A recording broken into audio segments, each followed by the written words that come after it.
que essa menina não se comportou bem na sala de aula e por conta disso o professor colocou ela em disciplina. Disse que ela só sairia quando terminasse de escrever uma redação com 50 palavras. Mas a menina, muito inteligente, escreveu: o meu gatinho se foi, o meu bichano se foi. E por 50 vezes eu tive que chamar bichano, bichano, bichano. Não resta a menor dúvida de que quando uma palavra é repetida várias vezes, essa palavra é importante. E quando falamos da Bíblia, muitas pessoas presumem que as palavras que mais repetem sejam leis e regras e proibições das mais diversas, um assassinato da alegria. Mas não é assim. Um dos imperativos mais repetidos na Bíblia é não temas, não tenha medo. Dependendo de como você conta, pelo menos 365 vezes, Deus dizendo não tenha medo. E quando chegamos nas páginas do Novo Testamento, a história do Evangelho começa assim. Porque o próprio José, pai terreno de Jesus, pai adotivo de Jesus, ouve o anjo lhe dizer, não temas.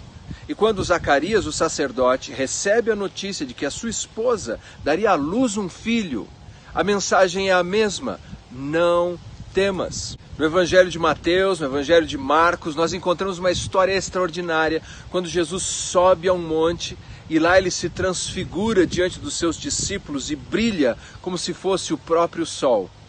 Os discípulos caem estarrecidos de medo ao ouvirem a voz de Deus que afirma, este é o meu filho amado, a ele ouvi. E o que faz Jesus? Ele vem até os seus discípulos e diz, não temas.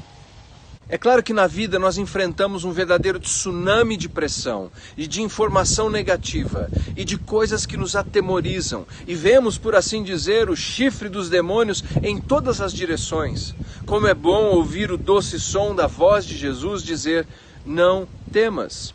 Não temer não é uma abstração da realidade, não é uma negação dos problemas que enfrentamos, mas é nos agarrar a Jesus como a nossa fonte de encorajamento.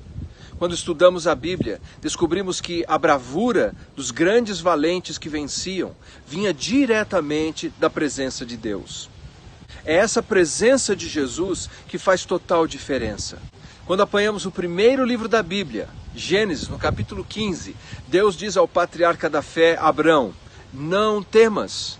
E quando chegamos no último livro da Bíblia, o livro do Apocalipse, nos deparamos com Jesus falando com o seu velho apóstolo João, não temas.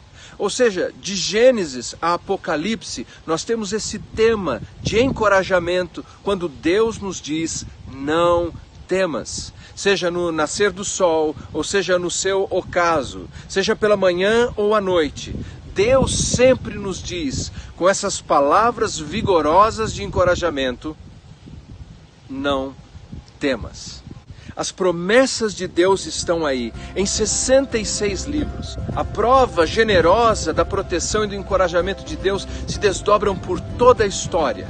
Cabe a cada geração, nessa corrida de bastão em que se passa a esperança da presença de Deus para o próximo, que cada um de nós escolha se submeter a esse convite generoso de viver uma vida destemida. Deus nos diz, no nascer do sol, no seu ocaso, em Gênesis ou em Apocalipse, a palavra é a mesma, não temas.